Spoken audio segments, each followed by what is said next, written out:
Are you all comfortable? Yes, thank you. Here at the Museum of Nigeria in Lagos, we are sitting with Chinua Achebe, a man possessed of a startlingly original talent in writing.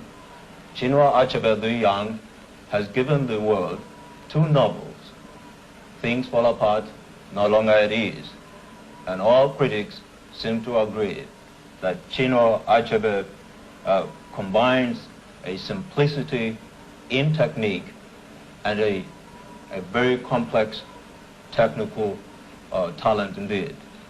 But maybe Wole Soyinka would like to add a few words of introduction. No, I don't think I have much more to add to what you said about Chinua Achebe on the personal level and all the other aspects. I'd just like to go straight into your work. And I'd like to take as my point of reference, for a start, this last carving you showed me, the carving of Ikenga. Now this represents, as you said, the spirit of manhood, of strength, of real masculine energy in Igbo society. Now, in Things Fall Apart, Okonkwo seems to me to represent the kind of figure in society who is acted upon from within by this kind of strong spiritual quality.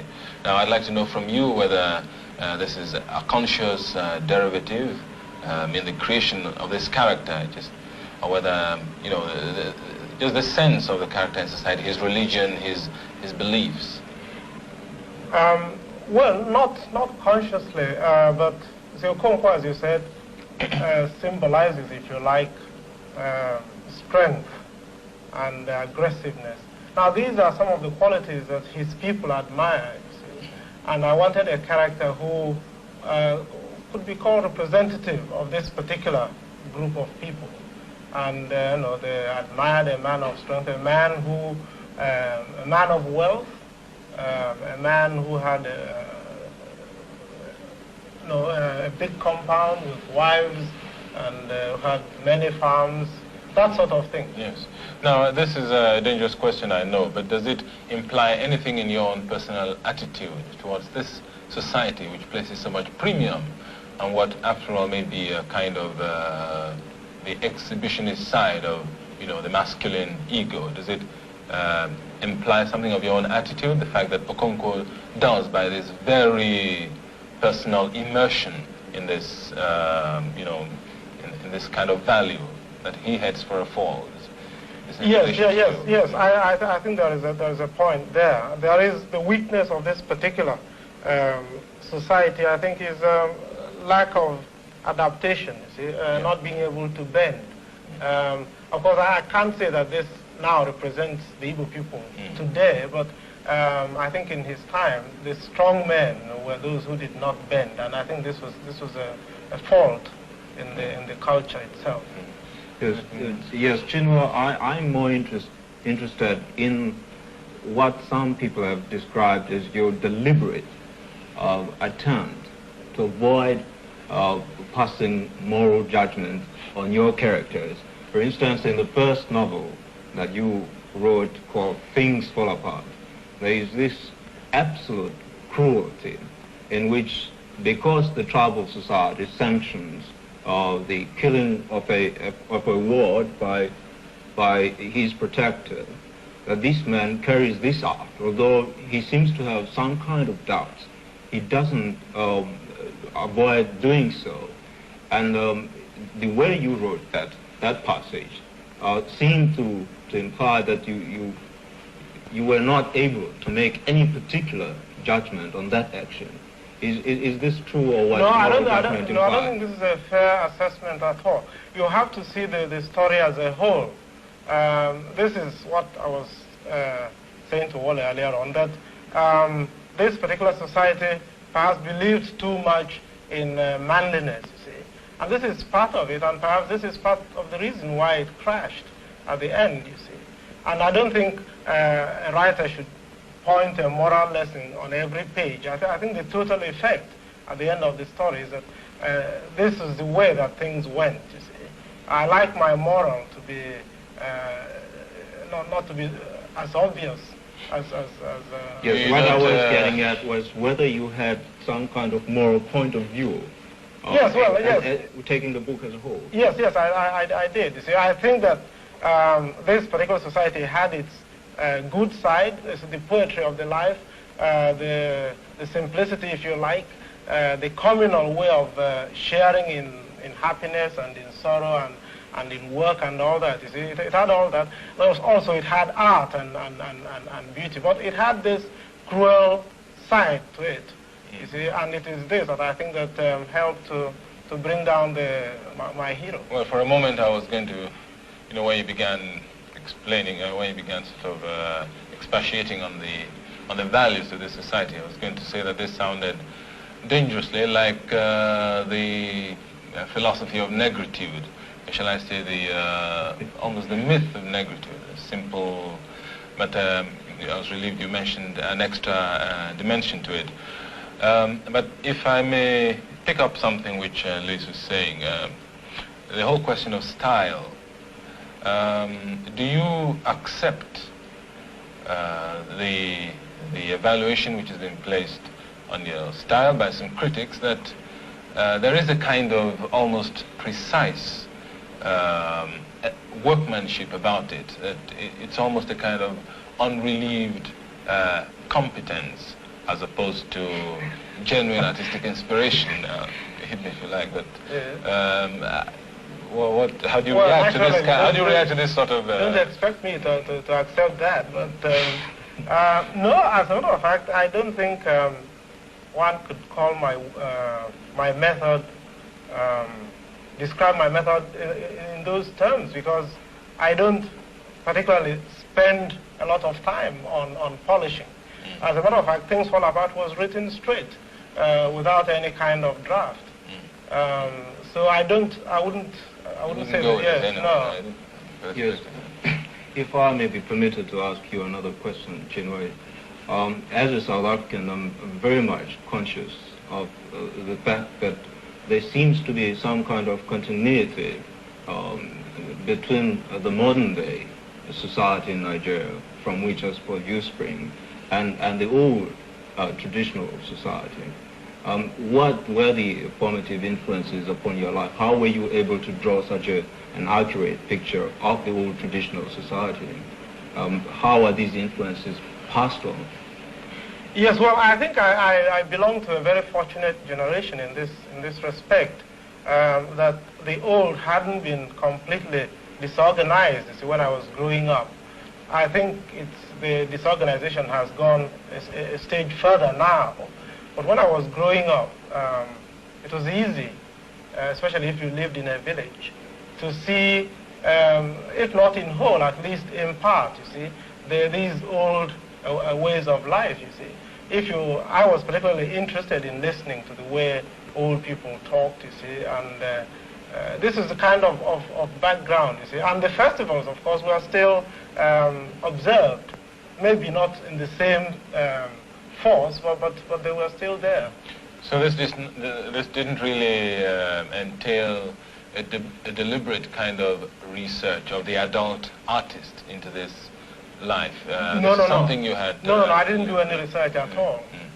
Chinua, when you were going to the University College of Ibadan and you switched off from a course in medicine to literature, did you find any precursors in the West African novel, English people who have written a novel about your society, which you could use as a model, or did you find nothing at all that was useful to you? Well, actually, there wasn't very much when I was at college. Joyce Carey had written some of his books. If I may say so, perhaps he helped to inspire me, but not in the usual way. I was really angry with his book, Mr. Johnson, which was set in Nigeria. See, I happened to read this, I think, in my second year. And I said to myself, now this is absurd. And if somebody without knowledge, without any inside knowledge of the people he's trying to describe, can get away with it, perhaps I have to try my hand at it. Well, you mentioned Mr. Johnson. There was, this is the second book now, No Longer at Ease. The hero of that book, he struck me as, in some way, rather effete kind of character. You do not see any kind of equation at all between his particular weaknesses. I refer especially to his kind of relationship with his European boss. You do not see any similarity at all between this and Mr. Johnson. No, I don't. Because I think to me, Mr. Johnson doesn't live at all. I mean, he's a caricature. Yeah, precisely. I know Mr. Johnson is a caricature. Yes. But then caricature really is something you exaggerate. You do exaggerate some kind of positive, factual elements. Now, you do not think that this hero, he does demonstrate some of these exaggerated qualities in Mr. Johnson? Again, I go back to his relationship with his boss in the office, the kind of peculiar deference which he had towards him, his kind of tolerance of this boss, which is, exaggerated many more. Do you? Yes, well, I don't think, you see, if you go back to that book, you'll see that he actually didn't have much respect for his boss, but his nature was such that he was able to dismiss him as an example of this or that, you see. There was, in fact, a passage where he was thinking of the Greens. This is his boss. Yeah. The Greens of this generation, you see, they are tragedy. No, I think his problem was that he was perhaps too civilized, to shout. And this might be what you're referring to. But I don't think it's the same thing as Mr. Johnson. Perhaps even a caricature is not a correct word. Perhaps it's simply a puppet. A complete travesty Yes. Of the situation. Chinua, Professor Abrahams, in his book, The Mind of Africa, selects you as one of the most original or the more African of all the African novelists that he has read in English-speaking Africa. I was just wondering whether you found that there was something to be done with this alien form, as I suspect the novel is, whether you found that you could experiment with the form, not just with the content. Is there room to turn around in this alien form at all? Yes, well, I think the novel form suits me extremely well just now. What I haven't read Dr. Abraham's book, but I think I can regard myself, I think, with justice as very much an African writer. I think I'm basically an ancestor worshipper, if you like. Not in the same sense as my grandfather would probably do it, pouring out palm wine on the floor for the ancestors. But, with me it takes the form of celebration. And I feel a certain compulsion to do this. It's not because I think this would appeal to listeners, to my readers. I feel that this is something that has to be done before I move on to the contemporary scene. And in fact, the reason why my third book goes back again to the past, not as remote as the first, is that I have come to think that my first book is no longer adequate. I've learned a lot more about this particular people, my ancestors. But sorry to move to a more general topic. Do you agree with what Louis said about the novel being an alien form? I have in mind when I say this the kind of idiom of storytelling which is very prevalent in the East, even much more than the West, whereby a story can be recited with action, with demonstration, with dances, with with all the with makeup for days, night after night. Now, I mean, isn't this really a difference of material one yes, is oral yes, and the yes, other. that you are writing now. Yes, and well, I agree with you. I don't think the art of the story is the same, really.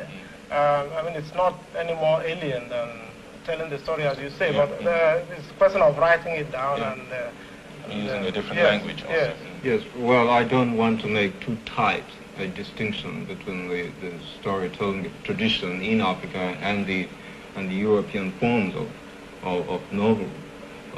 But I do feel that the European novel has a certain background, a bourgeois background, and the individual authorship is another prominent feature of it. And of course the fact that it can be enjoyed by a single person by himself without sort of being gathered together with lots of other people. But no matter, I want to pass on to another question I would like to put to you, and it's a more sociological question. I'm interested in just how much social power a novelist in Nigeria has, how much influence he has with his society, or is the society completely indifferent to him? Well, the novel is comparatively young here. It's only about 10 years old, and it would be impossible to say precisely what kind of influence we are going to have. All I can say is that it is growing. I think my books, for instance, have done extremely well in Nigeria and in other parts of Africa, and I think the same goes with the other novelists here. Whether you can call this social influence, I think probably we ought to wait some years to see. Yes, but I'm interested because there has already been a definite reaction from, say, the federal government of Nigeria to Cyprian Ekwense's novel, which was about the informed, and they banned this. And they said it shouldn't be done because it doesn't accurately reflect the life of Nigeria. Are the politicians beginning to react to some kind of social criticism contained in the younger literature of Nigeria? Well, I can only quote from my own experiences, and I haven't come up against any obstruction like the example you've given. Maybe I have not. Maybe when I move into the present in a sort of write a political novel, that would be the time to test. But all I can say is that I haven't yet come up against any kind of opposition. And in any case, I think politicians behave pretty much the same all over the world. The basic suspicions, even Cyprian Ekwense's book, which you refer to, for instance, is not really a piece of social criticism.